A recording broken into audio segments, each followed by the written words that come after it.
ed è per questo che non si può scrivere una storia senza essere game designer per un videogioco. Sei uno sviluppatore indie, vuoi fare un gioco indipendente, c'è ancora possibilità di emergere, di farsi sentire, di fare vedere la propria voce, ma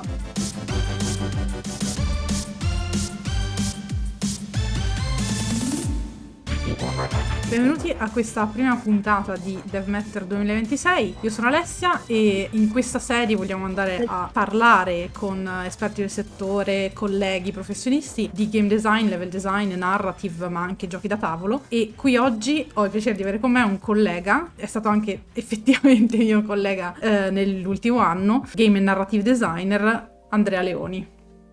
grazie, è un piacere essere qui, grazie di avermi ospitato. E oggi andremo a parlare con Andrea, ovviamente del suo background e della sua esperienza tra AA, indie, fondamentalmente i suoi prossimi progetti, eccetera, ma andremo anche a vedere con lui un po' la figura del narrative designer, fondamentalmente, quindi questo è quello che potete aspettarvi da questa live, e andremo ad approfondire quello che è stato il suo lavoro, non solo in ambito AA, ma anche in ambito indie, consigli per quanto riguarda lo sviluppo indie, potremmo dire, e anche potenzialmente il suo prossimo titolo, vediamo cosa si può dire. Ecco. Allora partirei con lasciarti presentare a te quello che hai fatto, insomma da dove vieni, il tuo background, e ti do la parola. Grazie mille. Allora, come hai già annunciato, come hai già potuto spiegare, io sono un narrative designer, sono anche un imprenditore, ho una azienda mia che ho fondato con mio fratello che si chiama Bit9 Studio e che ha prodotto un videogioco che si chiama Terrorbane, appunto. Io ho cominciato assai tempo fa, ormai purtroppo, nel 2014, in seno a quella che è stata una vera e propria esplosione del mondo degli indie. Allora ero solo uno sbarbato studente che voleva fare i giochi che gli piacevano, infatti ho fatto il gioco che mi piaceva a me, che è Terrorbane. Ci ho messo tanto tempo, ma ho costruito una serie di conoscenze nel territorio, anche internazionalmente. Ho partecipato a fiere, ho costruito un sacco di competenze, sono diventato effettivamente un game developer e ho lavorato, poi sono riuscito a sbarcare anche nelle principali aziende qui in Italia. Nel 2023 Bit9 e Terrorbane sono stati insigniti di un grande onore, che è il Best Italian Game con Terrorbane agli Italian Game Awards, e insomma, eccomi qui. È proprio per questo che abbiamo lavorato insieme in Reply. Yes. E diciamo che le tue esperienze vanno anche verso appunto il AA, non solo in Reply nell'ultimo anno, con progetti che ancora non possiamo, di cui ancora non possiamo parlare, ma si spera probabilmente magari in futuro di poterne parlare, e anche con un'altra azienda leader in Italia, onestamente, o no? Sì, sì, Stormind Games, per cui ho lavorato per 1 anno e mezzo e ho lavorato su tanti progetti. Il mio, diciamo, che mi è rimasto nel cuore è stato Mafia The Old Country, per cui sono stato parte del team di poche persone selezionate che hanno curato l'aspetto della localizzazione, o meglio della traduzione fedelmente storica della Sicilia del Novecento, in modo che non si sfociasse nella solita hollywoodianata, non so come dire. Ed è stata un'esperienza fantastica, indimenticabile, e ringrazio molto Stormine per avermi dato questa opportunità. È stato bellissimo.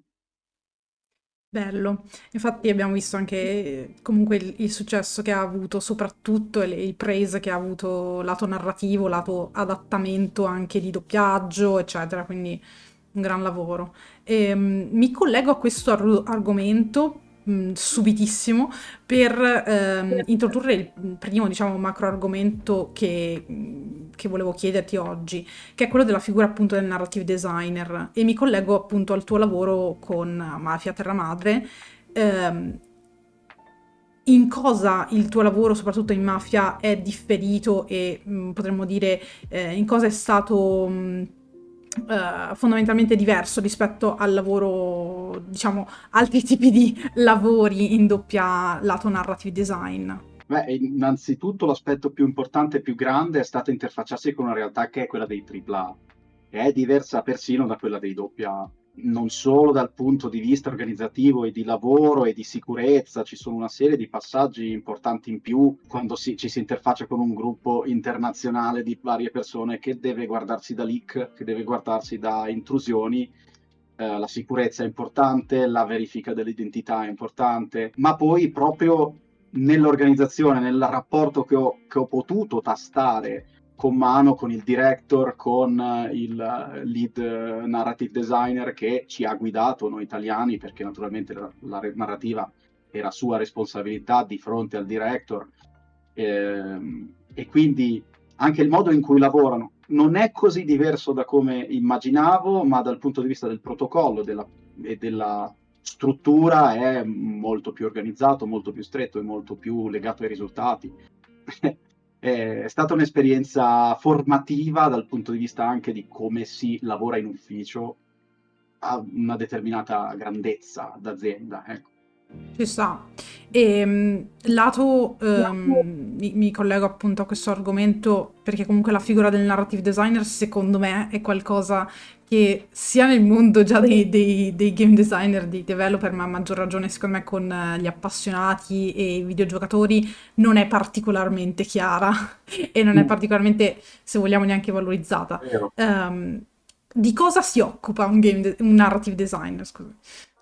Quindi di nozze, perché è il mio argomento preferito, non mi stanco mai di evangelizzare sulla questione. Come molti altri miei colleghi narrativi vi diranno, nel mondo dei videogiochi non è chiarissimo qual è il ruolo della figura del narrativo, almeno nei mercati diciamo più piccoli come l'Italia. Ma è un ruolo centrale nella realizzazione di videogioco, ha delle particolarità.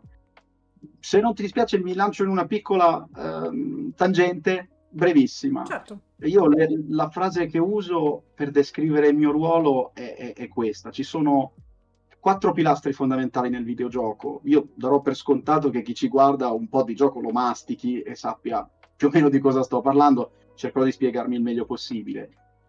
Il primo pilastro è la programmazione, la realizzazione pratica del software, senza il quale il videogioco non può esistere. Il secondo pilastro a cui io do importanza è l'arte, quindi quello che l'utente vede, quello che lo invoglia all'acquisto, non solo gli asset grafici, ma anche la musica, tutto ciò che vediamo e sentiamo nel videogioco ci convince a dargli un'opportunità. E quindi secondo pilastro. Terzo pilastro, che in realtà è il più importante, il principe, è il gameplay, quindi il design, effettivamente cosa fai nel gioco dal punto di vista dell'esperienza utente, e questo pilastro è il più importante di tutti, anche se arriva in ordine per terzo.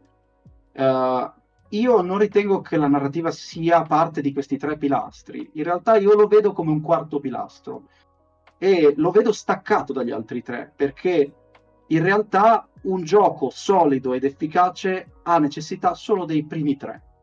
E voglio essere chiaro, questo è un fatto che molti narrativi nel settore hanno ben chiaro. La narrativa non è indispensabile per fare un gioco solido, è indispensabile per fare un gioco eccellente, dico io in una maniera un po' provocatoria.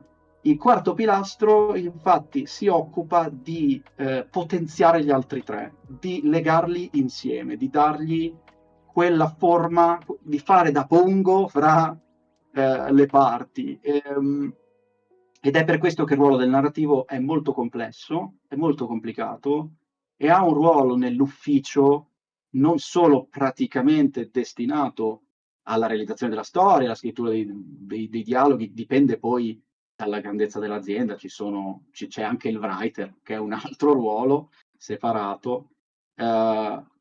Quindi c'è questa componente di fare effettivamente la storia, ma la componente più importante di un narrativo che lo rende designer, e quindi non solo writer, è proprio la capacità di dialogare, mettere d'accordo e soprattutto potenziare gli altri reparti fra di loro, e coordinarli in modo che riescano a dare al giocatore l'esperienza che si vede nella propria testa.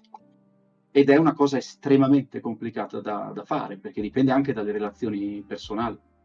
Ehm, e quindi non so se ho spiegato tutto del No, ruolo, guarda, però ho introdotto.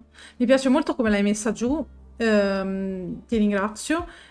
Secondo te, lato, si può comunque considerare il narrative designer, ovviamente discostando la parte di game writing che a volte, specialmente verso l'indie, il doppia A, sono un po' sovrapposte per mansioni, diciamo, Sì, si sì. può comunque considerare una sorta di game designer che va a lavorare su altri aspetti, ovviamente, però Sì, sì, allora, la disciplina è spesso posta dentro al game design. In un certo qual senso devi essere un game designer per fare esatto. buona narrativa nei videogiochi.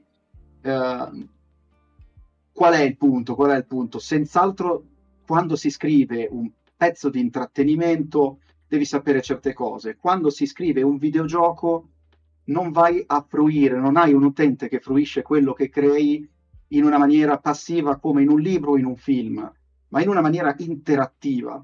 Ed è per questo che non si può scrivere una storia senza essere game designer per un videogioco, perché devi sapere come funzionano le scatole che tu vai a creare per passare il tuo messaggio. E questa disciplina è il game design, quindi certamente. Però io sono uno di quei propositori del fatto che la narrativa merita un reparto suo, No, certo. perché appunto non può esistere nello stesso modo in cui non puoi fare narrative design senza game design, non puoi farlo senza una conoscenza di come funziona l'arte, una conoscenza, almeno una capacità di interfacciarti con i programmatori, perché tu vuoi passare un messaggio che loro hanno in mano e tu devi riuscire a dialogare con loro come un professionista che sa quello che sta facendo. Um, quindi è per questo che lo separo. Immagino che soprattutto, vabbè, io lo vedo da game designer, ma penso ugualmente o di più, a maggior ragione, per quanto riguarda il narrative, devi andare a saper dialogare e essere sempre in contatto con, in realtà l'ho visto poi nel nostro lavoro a Reply, con tutte le figure Tutte. proprio del team, e questo immagino sia, correggimi se sbaglio, ancora un più, non difficile, però challenging, non so come spiegarmi, nel momento in cui sei un team indie in cui magari le figure si sovrappongono e quindi cioè, potrebbe esserci ancora più confusione, non so. Le differenze tra un ufficio e un team indie sono tantissime, proprio un modo di lavorare differente, anche perché spesso nel team indie mancano le risorse, ok? Manca magari gli investimenti, mancano i soldi, mancano la capacità di mettere in campo cose dal punto di vista proprio del firepower, del potere di fuoco. E questo ha una serie di ricadute sul team indie. Potrei parlare per mesi, riassumerò in breve. La differenza tra un ufficio e un team indie è che il team indie magari si conosce prima, ha già un'alchimia, sanno come dialogare, se no non partirebbero neanche. Molti team partono e poi si rendono conto che non riescono a dialogare e si spezzano. Ed è questo il processo di survival che forma un team indie e lo trasforma piano piano in un ufficio. In un ufficio c'è un rapporto di lavoro, c'è un rapporto di professionalità, tutti veniamo pagati per fare quello che vogliamo, che facciamo e dobbiamo farlo, sappiamo come farlo. Quindi c'è una volontà di collaborare sottostante che è fondamentale, ma il narrativo ha una posizione più challenging delle altre perché si pone costantemente come colui che dà il via a moltissimi processi e che determina quindi la loro forma, anche se chi poi va a realizzare la cosa dovrebbe averne un padronanza, un controllo maggiore. Quindi spesso si va a dare fastidio ai professionisti che lavorano su quello che tu crei ed è necessario per questo formare una buona alchimia con loro, formare una buona proprio politica d'ufficio con loro. È indispensabile, altrimenti si rompe l'incantesimo e non si riesce a portare a termine. Facciamo un esempio pratico: c'è una scena, metti che c'è una persona che dobbiamo fare una cazzina, c'è una persona che dà una spadata a qualcun altro, la deve dare in maniera coreografata. Io me la immagino nella mia testa. devo andare dall'artista che fa il modello e dirgli come è fatta questa persona, devo andare dall'animatore e dirgli come si muoverà questa persona, devo andare da chi controlla le telecamere, se non sono direttamente io, a volte mi è capitato questo, e dirgli com'è l'angolazione, com'è la scena, quale tipo di fotografia. Almeno sapere di cosa sto parlando, naturalmente lasciare campo ai professionisti, perché il narrativo non fa effettivamente quel lavoro, non fa l'animazione, non fa il modello, non fa neanche le telecamere, si occupa di pensare la scena nel suo insieme in testa, comunicarla efficacemente e portarla a compimento. Quindi c'è tanta politica in questi scambi, c'è tanta capacità umana di avere rapporto con i propri colleghi e trovare una fiducia, costruire una fiducia nei propri colleghi che quello che stai facendo è giusto Ha uno non va scopo. a diminuire il loro lavoro, va a potenziarlo, va a renderlo prezioso. Quindi sì, è ciò che separa chi scrive da chi fa narrative design. È la capacità di stare in ufficio con altri e imbastire questo rapporto. Almeno questo nella mia esperienza. Ci sto. Ti ringrazio per questo punto di vista, nel senso che molto spesso viene confuso il ruolo, vabbè, del narrative designer con lo scrittore, con lo scriptwriter, eccetera, e in generale c'è un po', giustamente anche nel mondo degli appassionati, non si capisce bene la figura del game designer in generale, nelle sue sfaccettature, quanto debba interfacciarsi un po' con tutti, fondamentalmente. Quindi, secondo me hai fatto anche prima con i pillar una descrizione che, per quanto in alcuni punti tu dici giustamente può essere un po' soggettiva, però secondo me è calzante. Partiamo da questo. Il lavoro giustamente che avrai fatto, immagino, su Terrorbane piuttosto che su Mafia Terra Madre, piuttosto che a Reply, si tratta di mansioni diverse, ma anche proprio essendo team diversi, immagino esperienze diverse. Qual è la cosa, soprattutto parliamo innanzitutto del doppia, che ti sei portato a casa per quanto riguarda ovviamente il narrative design e le tue mansioni, la tua esperienza, dalle esperienze doppia o comunque con studi grandi, chiamiamoli così. Allora, quando si approccia a un videogioco di grandi dimensioni, ci si perde un po' negli ingranaggi. Naturalmente, venendo dall'esperienza indie, io sono dentro di me uno degli hardcore indie più hardcore che conosco, nel senso che per me il videogioco è arte, per me il videogioco è più che un semplice lavoro, per me è una forma di espressione e quindi io gli do un valore molto grande a questa cosa. Però è un lavoro. Quando ti approcci a questa realtà, a queste realtà più grandi, lo capisci, lo tasti con mano, è un lavoro. E il lavoro si fa con professionalità, si porta a termine, e però si fa per obiettivi differenti da quelli artistici.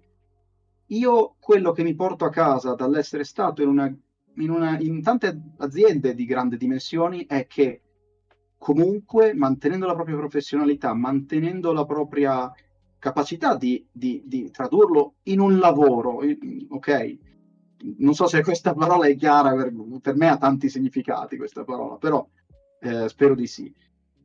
Bisogna mantenere quella capacità di esprimere artisticamente un valore, perché spesso ci scordiamo che comunque è intrattenimento e non intrattiene se non sviluppa un contatto con il nostro pubblico. E il contatto è emotivo, è emotivo.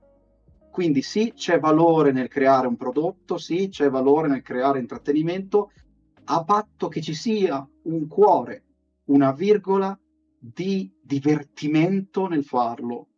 E quindi se mi sono portato qualcosa a casa è che un progetto funziona se le persone che lo fanno si divertono a farlo. E persino in realtà dove tutto sommato il divertimento si nasconde sotto il tappeto, lo si sente palpabile negli agenti, negli attori di questo mercato, perché è uno di quei mestieri che non fai se non hai voglia di farlo.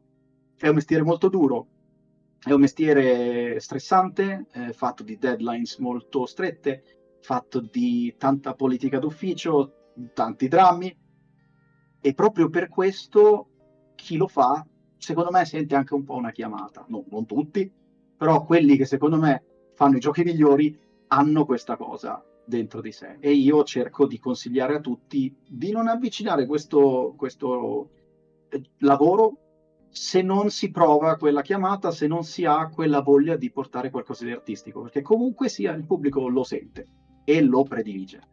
Questo è quello che ho pensato di risponderti.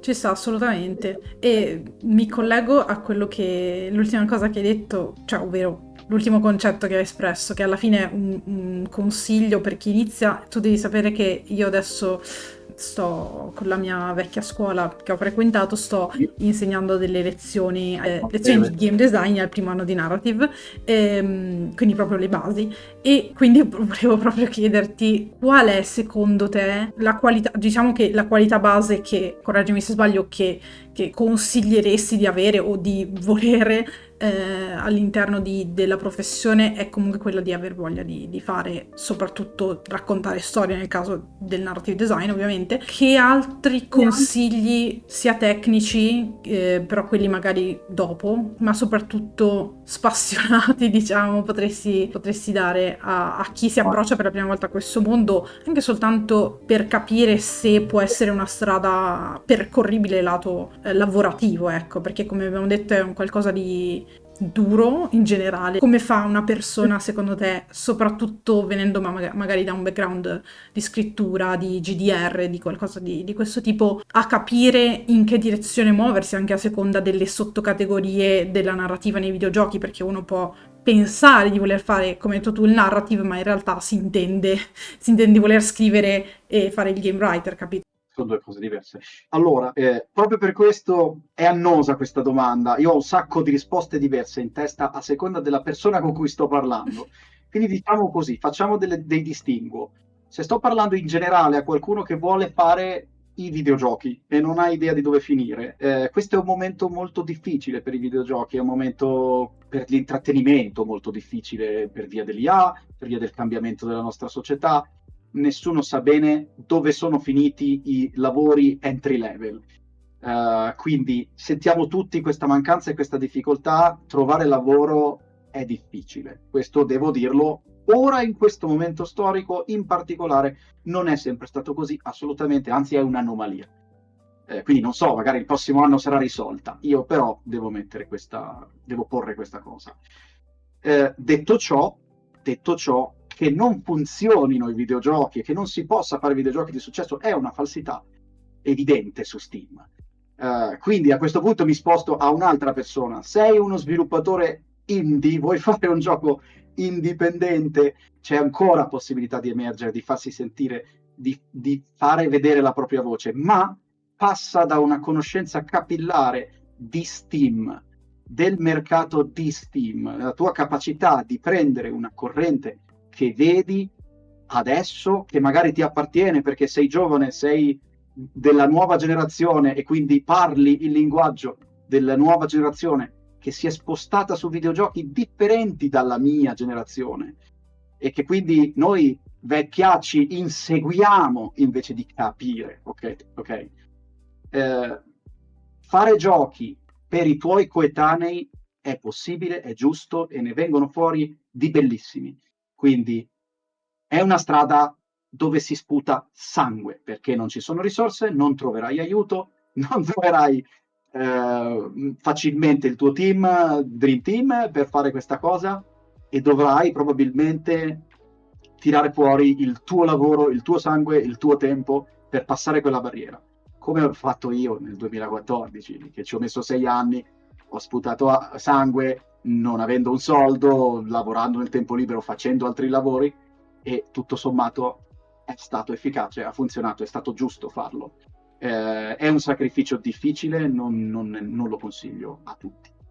Chi invece vuole fare il narrative designer, ecco, questo è un consiglio un po' diverso. la scrittura creativa deve essere solida, soprattutto deve essere basata su una conoscenza dell'inglese come da nativi. Io purtroppo ho visto questa barriera qui. In Italia si trova lavoro, però ci saranno 3 ruoli in tutta Italia e quindi è molto più facile trovare lavoro all'estero ed è necessario quindi passare la barriera linguistica.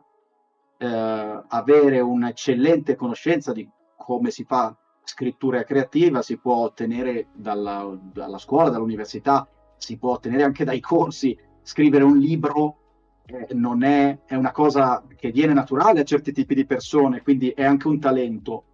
Quella cosa deve essere molto solida prima di partire per questo percorso, secondo me, perché appunto, ricollegandomi a quello che dicevo prima, in realtà la cosa che imparerete non sarà scrivere, che vi verrà chiesto subito di saperlo fare, sarà gestire l'ufficio, i rapporti, la politica interna dello spazio in cui vivete e dei colleghi. Quello sarà ciò che vi renderà un narrative designer, perché la scrittura creativa, certo, migliorerà nel tempo, potrete renderla più solida, però deve esserci per reggere l'impatto con il mondo del lavoro. E credo che questa necessità sia soprattutto importante nell'indie, dove non avrete rapporto d'ufficio, non imparerete la politica, detterete legge voi, però lì proprio non avrete maestri, non avrete voci di concerto che vi dicono dove state sbagliando e quindi incapperete molto facilmente in un errore che Steam punirà molto facilmente, perché Steam vi metterà sullo stesso identico piano di produzioni come Hades, produzioni ciclopiche, ma comunque considerate indie, considerate al vostro stesso livello che non avete mezzo soldo. Quindi fate in modo di studiare la vostra scrittura creativa, di essere bravi scrittori. Questo si può ottenere nella vita, anche come hobby, nella vita di tutti i giorni. Inseguitelo come passione, vi verrà naturale. Fate in modo di studiare la vostra scrittura creativa, di essere bravi scrittori. Questo si può ottenere nella vita, anche come hobby, nella vita di tutti i giorni. Inseguitelo come passione, vi verrà naturale. E poi tentate secondo una di queste strade che vi ho esposto. Ti chiedo una cosa che si collega ovviamente all'argomento successivo, che è ovviamente Beat9 Studio, Terror Bane, eccetera, ed è tornerai full time indie o vorresti continuare questo percorso potenzialmente per terzi, doppia, quello che sarà, insomma? Beh, è una domandona quella